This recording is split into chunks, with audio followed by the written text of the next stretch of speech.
Bonjour à tous, je m'appelle Cédric Bongard, je suis un des chefs de clinique du service de pneumologie ici. C'est un plaisir de venir vous parler de l'asthme et de la BPCO, des nouveautés de prise en charge.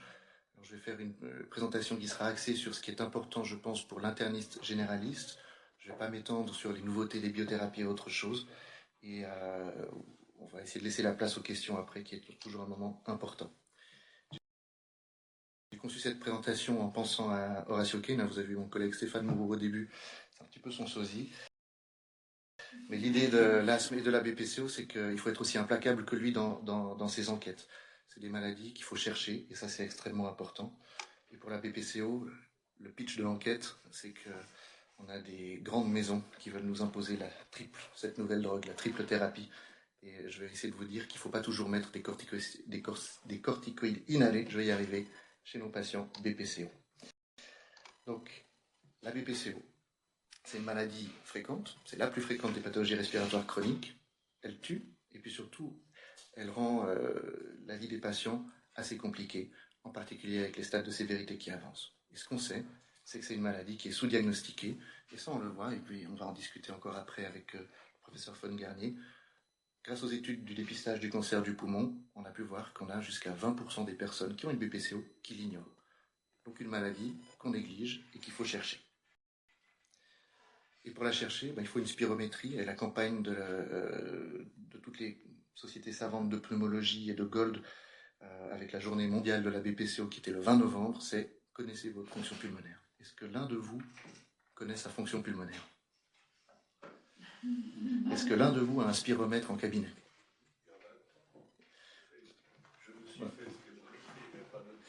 Je pense que c'est hyper important d'avoir un spiromètre en cabinet, et c'est quelque chose que je pousse. Après, je sais que c'est quelque chose pour l'interniste généraliste c'est un investissement, et puis surtout, il n'y a pas de position de facturation pour ça, mais néanmoins, c'est un outil qu'on peut avoir. Alors, il y en a moins cher, mais il y a des très bons qui sont à 2500 francs, avec des consommables pour 3 francs par spirométrie. C'est quelque chose de jouable, et puis qui va être très utile dans le suivi de ces patients BPCO asthmatiques que vous suivez, et que vous suivez en première intention. Donc, ça, c'est une des questions à réfléchir. La BPCO, c'est une maladie pulmonaire qui est hétérogène, qui donne des symptômes chroniques, une dyspnée progressive, on tousse, on crache, qui va causer une anomalie des voies aériennes, ou par la bronchite ou la bronchiolite, et qui va finir par causer une dyspnée de plus en plus importante, avec une altération des échanges gazeux, avec le développement d'un emphysème, qu'on verra sur, par exemple, un scanner. Et puis, le syndrome pathognomonique, sur quoi on a toujours basé notre diagnostic jusqu'ici, et c'est discutable, c'est l'obstruction des voies aériennes qui va être persistante et progressive. Aujourd'hui, et ça c'est un des moins importants, le dernier point, c'est les exacerbations, et c'est ça qu'il faut qu'on guide quand on suit un patient avec une BPCO, c'est est-ce qu'il exacerbe, est-ce qu'il a des symptômes, et c'est ça qui va avoir, on le sait maintenant, un impact sur son devenir. Ici, cette image pour parler de l'hétérogénéité, puis donner un point sur les conditions précoces d'une BPCO. Vous avez ce graphique où, en ordonnée, on a le VEMS post-bronchodilatation, et puis en abscisse, on a le rapport VEMS sur CVF, qui est ce qui va classifier l'obstruction. Quand on est en dessous de 70%, on va parler d'une obstruction. Et puis, pour le VEMS, quand on est en dessous de 80%, on va entrer dans des stades de sévérité d'une BPCO. Et tout ce qui est sur la gauche ici, c'est les personnes qui ont une BPCO dans cette cohorte de 3000 personnes en Italie, où on voit que 33% ont une BPCO sévère, 40% ont une BPCO qui ne l'est pas. Mais quand même, on a des personnes qui sont symptomatiques. Puis vous voyez que toutes les autres qui sont symptomatiques, c'est toutes des personnes symptomatiques. On a les gens qui ont une pré-BPCO, ça veut dire qu'ils n'ont pas d'obstruction, puis une spirométrie qui est normale, un VEMS normal. C'est des personnes qui sont quand même à suivre, qu'il faut considérer. Le bronchiteux chronique qui n'a pas d'obstruction, c'est pas quelqu'un qui aura un devenir normal. Il faut pouvoir être attentif à lui, on va voir comment. Et la même chose avec ces personnes qui ont ce qu'on appelle un prisme, c'est une nouvelle condition, c'est le fait d'avoir en fait une absence d'obstruction. On a un rapport VEMS sur CVF normal, mais on a quand même un VEMS qui est diminué. Ça peut être le cas pour tout un tas de conditions. Quelqu'un qui est obèse, par exemple, peut entrer dans ces matières-là. Puis c'est aussi des personnes qui vont développer un devenir différent et qu'on peut essayer de prendre en compte. C'est pas quelque chose qu'il faut considérer comme une banalité. Pour diagnostiquer la BPCO aujourd'hui, néanmoins, on a ces critères de Gold qui restent préhistoriques.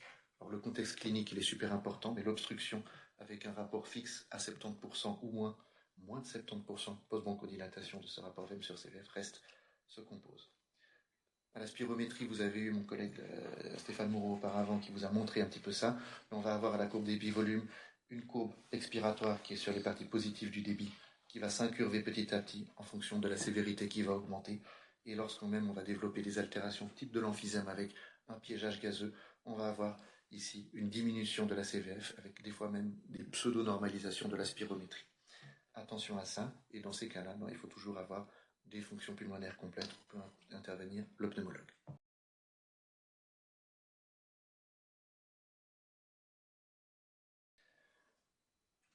Parmi le fait de diminuer les exacerbations, il faut chercher les comorbidités associées. Puis pour ça, je vous propose de chercher les 8 salopards avec notre inspecteur de police.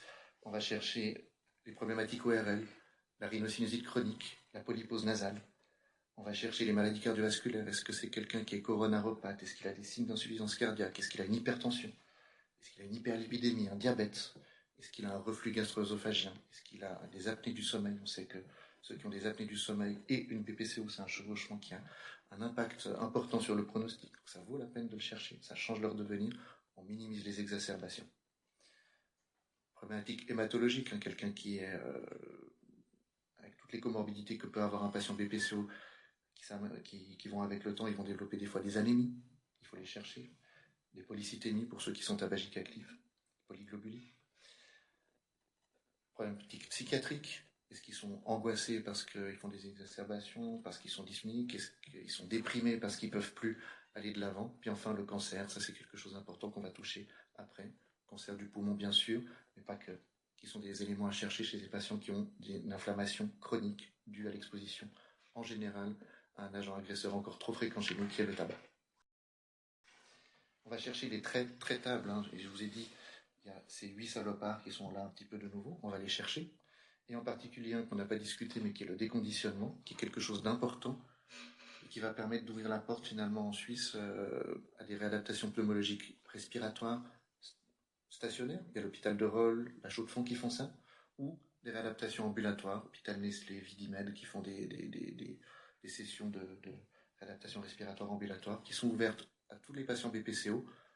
Aujourd'hui en Suisse, selon les assurances, dès qu'on a un stade de sévérité d'obstruction au-delà de 3, ou dès qu'on est symptomatique dans les dernières recommandations GOL, mais qui ne sont pas les éléments reconnus à ce jour d'un point de vue acécurologique.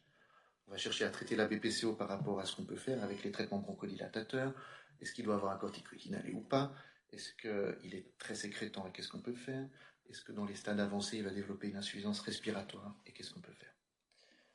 Et puis surtout, dans la pratique de tous les jours, on va chercher à modifier ce qui est modifiable. Est-ce qu'il fume toujours? Il faut qu'il arrête de fumer. Pas facile, mais c'est super important. Est-ce qu'il est exposé à d'autres toxiques respiratoires? Qu'est-ce qu'on peut faire pour aider pour ça? Est-ce que c'est quelqu'un qui prend son traitement et est-ce qu'il prend le bon traitement? Et ça, c'est des choses extrêmement importantes à chercher. Et comme exemple un peu de l'impact de ces traits traitables qui sont utiles, qu'on ait une BPCO, qu'on ait une pré-BPCO, qu'on ait un de ces prismes, qu'on ait en fait finalement toute maladie chronique respiratoire ou toute maladie chronique en général, on va avoir un impact. Si on traite l'obésité pour la BPCO, on va changer le pronostic cardiovasculaire, on va améliorer les marqueurs métaboliques, on va améliorer l'estime de soi, quelqu'un qui va pouvoir faire plus d'efforts, et puis en fait on va améliorer l'un dans l'autre en traitant l'obésité, par exemple, la qualité de vie. Et tout ce qu'on mesure dans les problématiques respiratoires, on va améliorer le devenir d'un patient BPCO. Et tout ça, ça place le patient au centre de la prise en charge. C'est quelqu'un qui doit être conscient de sa maladie, conscient de ses conséquences, et puis il faut le faire participer. Et c'est en participant qu'il va aussi pouvoir mieux comprendre pourquoi il faut faire un traitement tous les jours, ce qui est assez fastidieux. Pour minimiser aussi, message important à mes yeux aujourd'hui, c'est la vaccination. Il faut vacciner contre la grippe, il faut vacciner contre le SARS-CoV-2 dès qu'on a un patient avec une condition respiratoire chronique. C'est encore les recommandations à ce jour. Ce qui est sorti maintenant, c'est les vaccins contre le RSV, dès 60 ans pour une pathologie respiratoire chronique, dès 75 ans pour ceux qui n'ont pas. Le Zona pour une sévérité de BPCO importante en termes de classe d'obstruction. Le pneumocoque aussi, en favorisant aujourd'hui le Prévenard 20, qui est remboursé, qui est un vaccin conjugué, efficace contre les sérotypes qu'on trouve en Suisse, et à éviter bien sûr le pneumovax, qui est un vaccin qui doit se répéter tous les 5 ans, puis surtout on a vu qu'il développe petit à petit une allergie, ce qui fait qu'on croit qu'on est protégé, mais on ne l'est pas. Et puis quand on a un patient BPCO, ils sont souvent avec un âge un peu plus avancé que d'autres patients, type les asthmes qu'on va discuter après. Ils peuvent être grands-parents, ça vaut la peine de penser à la coqueluche. Et ça, c'est selon le plan vaccinal suisse 2024. Si on veut les traiter, les patients BPCO, et là on va parler des traitements inhalés, une fois qu'on a fait toutes les mesures non médicamenteuses, il faut quand même leur proposer quelque chose. Quand ils sont peu symptomatiques et qu'ils n'exacerbent pas, on va pouvoir mettre des monothérapies, soit de courte, soit de longue durée d'action, puis on verra lesquelles, entre un bêta-2 agoniste ou un antimuscarénique, le Ventolin ou l'Atrovent pour les courtes durées d'action, on a le Spiriva pour les muscaréniques de longue durée d'action, ou le Formoterol par exemple, ou le Cerevan pour les bêta-2 agonistes de longue durée d'action. Dès qu'on a des symptômes, on va assez vite passer à une bithérapie avec bêta-2 agonistes de longue durée d'action et antimuscaréniques de longue durée d'action.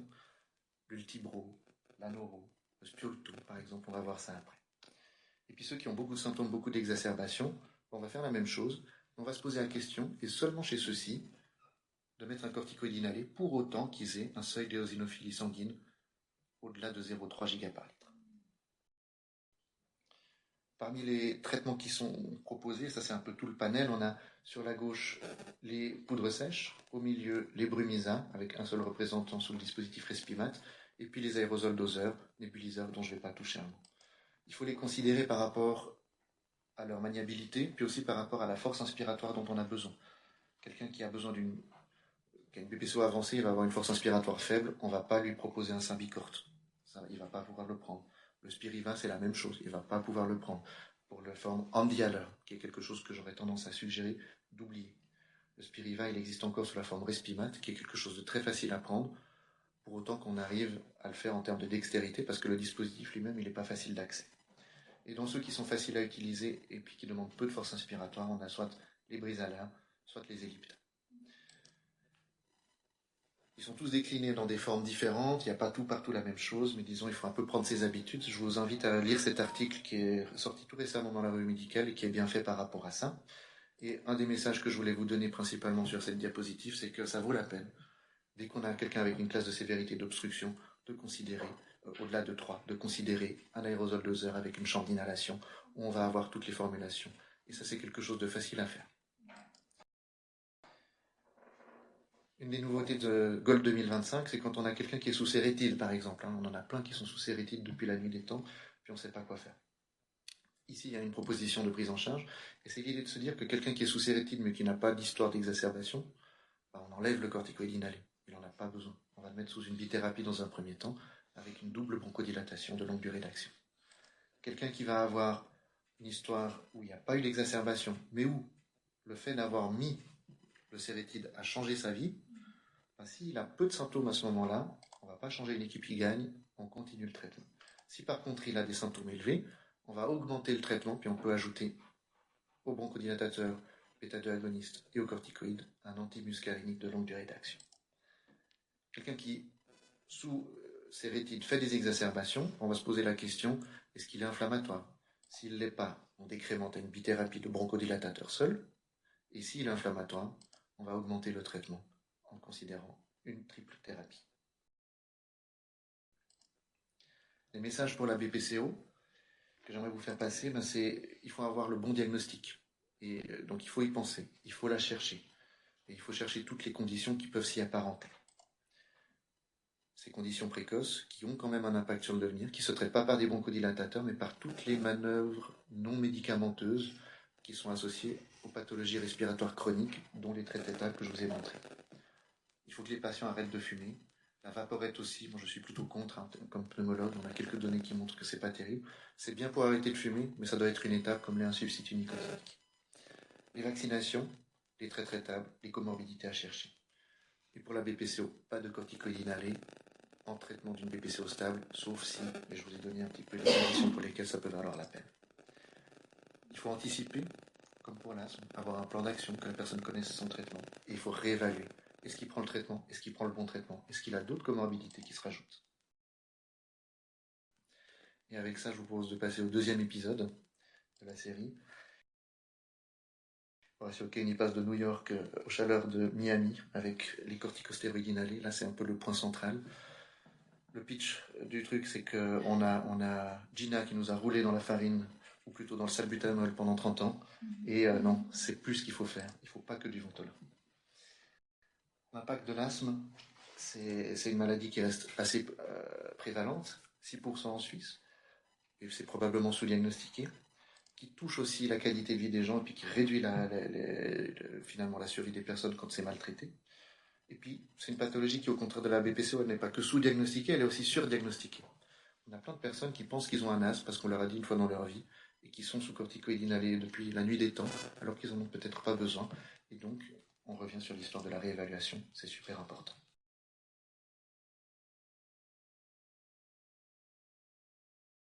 Et ça a été reconduit dans les recommandations 2024 et prouvé dans cette méta-analyse qui est sortie tout récemment dans le JAMA, qui montre que si on a une combinaison avec un corticoïde inhalé, que ce soit le formoterol, un bêta-2 agoniste de longue durée d'action, mais d'action rapide, ou dans des nouvelles formulations qui vont arriver, un corticoïde inhalé avec un équivalent de Ventolin, on va être meilleur en termes de contrôle de l'asthme et de devenir de la maladie quand on a cette combinaison par rapport à un Ventolin seul.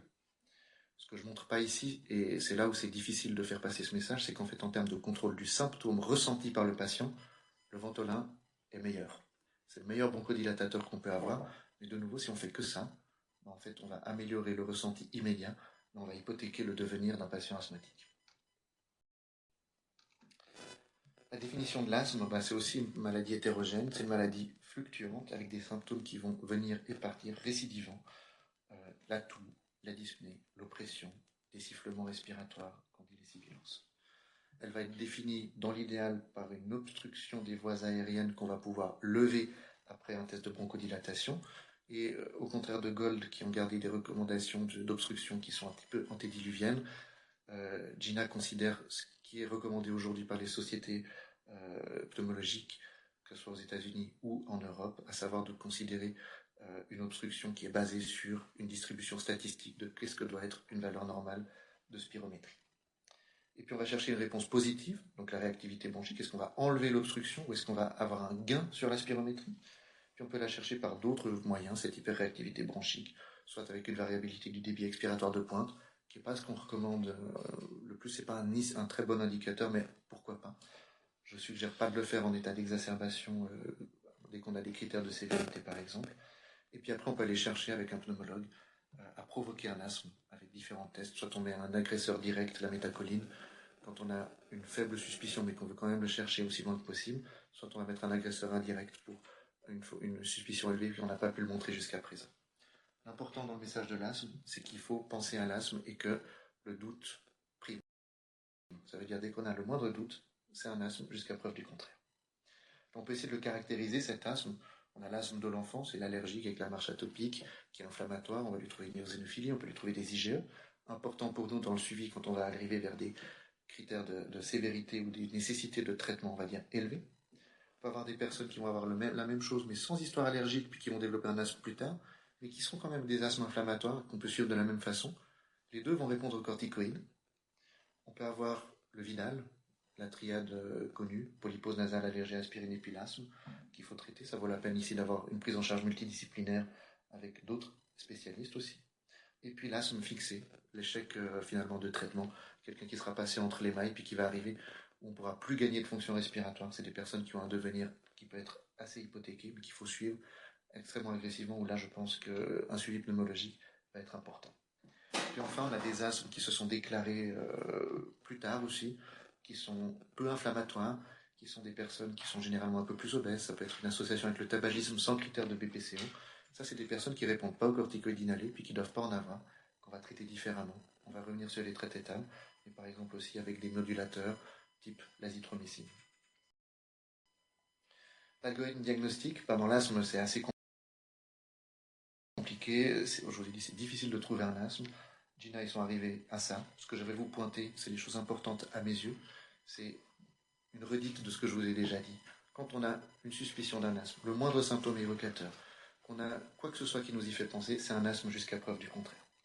On va essayer de le prouver. Est-ce qu'on a une spirométrie? C'est super. Est-ce qu'on peut suivre avec le PIC-Flow? Pourquoi pas? Et dans tous les cas, en attendant d'avoir la réponse, on va faire un traitement d'épreuve. Le doute prime, on traite. Puis ce traitement, on va l'introduire pendant 3 mois avec une combinaison, un bronchodilatateur, un corticoïde inhalé, et on va réévaluer un petit peu plus tard, 1 à 3 mois. Est-ce que ça suffit? Est-ce qu'on est mieux? Est-ce qu'on est juste? Puis en parallèle, on va chercher à prouver que c'est un asthme. On va va chercher les autres possibilités. Pour débuter un traitement, Gina il propose deux conduites. L'ancienne où on a bronchodilatateur et corticoïde inhalé séparés, ce qui n'est pas ce qu'ils préfèrent aujourd'hui. On préfère les combinaisons pour assurer qu'il y ait toujours un corticoïde qui soit pris, sinon il a tendance à être oublié. Quelqu'un qui est très symptomatique, qui a des fonctions pulmonaires altérées ou qui a beaucoup d'exacerbations, on va commencer la première fois qu'on le voit, on mettra une deuxième, s'il n'est pas en état d'exacerbation, une dose modérée de corticoïde inhalé avec un bronchodilatateur. Si c'est quelque chose qui survient de façon plus épisodique, mais quand même sur une base hebdomadaire, et quasi tous les jours, on peut commencer par une faible dose. Et si c'est vraiment des symptômes très épisodiques, on va commencer par un traitement en réserve, mais toujours une combinaison avec un corticoïde inhalé. Jamais de traitement d'asthme sans un corticoïde inhalé. À savoir que les personnes qui ont une charge de traitement faible, donc les paliers 1 à 2, selon cet algorithme que je vais encore vous détailler après, c'est ceux que vous suivez au cabinet, et c'est ceux qui ne vont pas prendre leur traitement, c'est ceux qu'on ne va pas suivre aussi drastiquement, et c'est ceux qui vont faire des exacerbations, et potentiellement des exacerbations avec des critères de sévérité. Donc c'est en fait ceux qu'il faut suivre avec le plus d'attention. Ceux qui ont des paliers élevés de traitement, ils sont déjà assez bien suivis, donc on fait attention à eux. Mais ce qu'il faut être attentif, c'est que si on leur donne des corticoïdes oraux à répétition pour des exacerbations, le fait d'avoir des cures répétées, c'est en fait un facteur de mauvais pronostic aussi de l'asthme en termes de pronostic. Ici, pour dire, c'est les fameux paliers 1 à 2, 3, 4 et 5. On va toujours de l'avant en augmentant les choses. Une combinaison en réserve pour les paliers 1 à 2, une combinaison d'office pour les paliers 3, une dose moyenne pour les paliers 4, et puis sinon, on rajoute un antimuscarénique. On considère encore d'autres choses, des biologiques, mais j'entre pas là-dedans. Un pneumologue, je pense qu'il doit entrer dans la course assez vite dès qu'on est dans un palier 3, et certainement lorsqu'on est dans un palier 4. Je ne parle pas de l'autre track qui, je vous ai dit, qui fait les deux, et je ne parle pas non plus de l'asthme sévère qui a des algorithmes diagnostiques encore différents. L'important, c'est qu'il faut donner un traitement et il faut le réévaluer. On peut augmenter en intensité et on peut baisser en intensité selon le suivi, et je vais vous dire comment est-ce qu'on peut le faire. On parle d'intensité de traitement corticoïde. Ici, c'est un tableau qui donne aussi, je trouve, assez utile. Je vous mets en évidence les équivalences de corticoïdes, en particulier pour la budésonide, c'est celui qu'on trouve dans le Symbicort, ou la fluticasone propionate, c'est celui qu'on trouve dans le Sérétine, qui sont des traitements qu'on a facilement tendance à prescrire. Et qu'est-ce que j'aimerais vous dire ici, c'est que vous voyez que pour la budésonide, 400 microgrammes de budésonide, c'est déjà la dose moyenne. Donc quand on donne du Symbicort 200 sur 6, une dose le matin, une dose le soir, on y est à la dose moyenne. Et il faut avoir ça en tête. On peut baisser et on peut devoir augmenter. Le Sérétine, on le prescrit souvent en forme 250 microgrammes de fluticasone. Et à ce moment-là, on est aussi assez vite dans une dose moyenne. Attention. Puis quand on a quelqu'un, je ne vais pas trop parler des exacerbations, mais qui vient avec une exacerbation d'un asthme, une des premières choses qu'on peut faire, s'il a des critères de sévérité, on va mettre une corticothérapie orale, mais si ce n'est pas une exacerbation trop sévère, on peut se permettre de tripler la dose de corticoïde inhalé pendant un temps. On triple, et on réévalue un mois, et on regarde si on peut baisser. Et ça, c'est une cohorte que je voulais vous montrer pour illustrer, qui montre en fait simplement que chez les personnes qui ont, dans cette cohorte suédoise, un palier de traitement plutôt bas, on en a sur les 9000, sur les 28 000, on a 6 000 qui ont un asthme non contrôlé, et sur les 28 000, on en a 4 000 avec un palier sévère un traitement lourd qui ont un asthme non contrôlé. Par rapport à tous ceux qu'on a pu identifier comme un asthme non contrôlé, vous voyez que la proportion de personnes avec un palier de traitement bas et un asthme non contrôlé est plus importante. C'est ceux qu'il faut suivre, c'est ceux qui sont chez vous. Et pour les suivre, on va pouvoir se poser 4 questions faciles, ça prend 3 minutes. Et si on a des questions positives, on verra ce qu'on peut faire de plus. Mais la première, c'est est-ce qu'on a des symptômes durant la journée? Est-ce qu'on a des symptômes durant la nuit? Est-ce qu'on utilise son traitement d'urgence? Ou est-ce qu'on a un impact de la maladie sur ses activités normales? Est-ce que j'ai plus de peine à m'occuper de mes enfants? Est-ce que j'arrive en haut des escaliers, je suis plus essoufflé que d'habitude? Et ça, c'est des choses qui sont faciles à poser, c'est dichotomique. Et si on a une réponse positive, on a déjà un asthme partiellement contrôlé à suivre. Oui, ça va. On est dans les temps. Les traits traitables, je passe rapidement, mais c'est un petit peu la même chose. On va chercher les déclencheurs, les allergènes, la pollution, le tabac. On va chercher à phénotyper l'asthme, ça c'est surtout important pour le pneumologue. On va chercher les barrières au traitement. Est-ce qu'il le prend mal? Est-ce qu'il ne le prend pas? Est-ce qu'il ne comprend pas la maladie? Pour lui expliquer. Est-ce qu'on va trouver des comorbidités qui vont favoriser les exacerbations? Et ça, c'est un peu les mêmes que j'ai discuté avant. Et puis les traits de sévérité. L'un dans l'autre, et en particulier et les déclencheurs et les barrières au traitement doivent amener à définir avec son patient un plan d'action. Quoi faire quand ça va mal? Et ça, c'est très important. Il y a plein d'exemples qui existent sur Internet auxquels vous pouvez vous référer. Vaccination, la même chose qu'avant. On prend les mêmes, on recommence. Le zona et le pneumocoque, dès qu'on a un asthme sévère, des paliers 4, en tout cas palier 5. Les messages que je voulais vous transmettre, c'est les mêmes que pour la BPCO. Il faut le bon diagnostic, sauf qu'ici, le doute prime. C'est plus un diagnostic qu'on va retenir coûte que coûte, et on va chercher à l'exclure ou à le prouver, mais on traite comme s'il était là dès qu'on a le moindre doute. On va vouloir agir sur les mêmes points qu'avant, anticiper et réévaluer. La différence, c'est que j'aimerais que vous fassiez attention aux asthmes légers à modérés, qui sont ceux qui ne reviennent pas forcément. Il faut les suivre, c'est ceux qui finissent aux urgences, et puis qu'on donne toujours des corticoïdes. Dernier point, ce sont les exacerbations que je n'ai pas traitées ici. Dans la BPCO, quand on a quelqu'un qui est exacerbé, on va maintenir son traitement de fond, on va ajouter des bronchodilatateurs de courte période d'action, on va éventuellement mettre des corticoïdes, des antibiotiques s'il y a des critères d'Antonisen qui restent ceux qui sont valables, c'est-à-dire quantité de sécrétion augmentée, changement de qualité des sécrétions, et puis une dyspnée. Et puis pour l'asthme, on va considérer un petit peu les mêmes points. On va surtout traiter fort. Si on doit mettre des corticoïdes, on a quelqu'un qui a des critères de sévérité, on va mettre les corticoïdes oraux assez vite. On va décrémenter beaucoup plus lentement qu'avec la BPCO. On va aller très doucement, puis il faut le suivre. Parce que si on baisse trop vite, c'est des critères où c'est des situations où on va avoir des rebonds et puis des mauvaises évolutions d'un asthme qui finira en fait pas suffisamment traité. Voilà, j'ai fini mon tour. Je ne sais pas si vous avez des questions.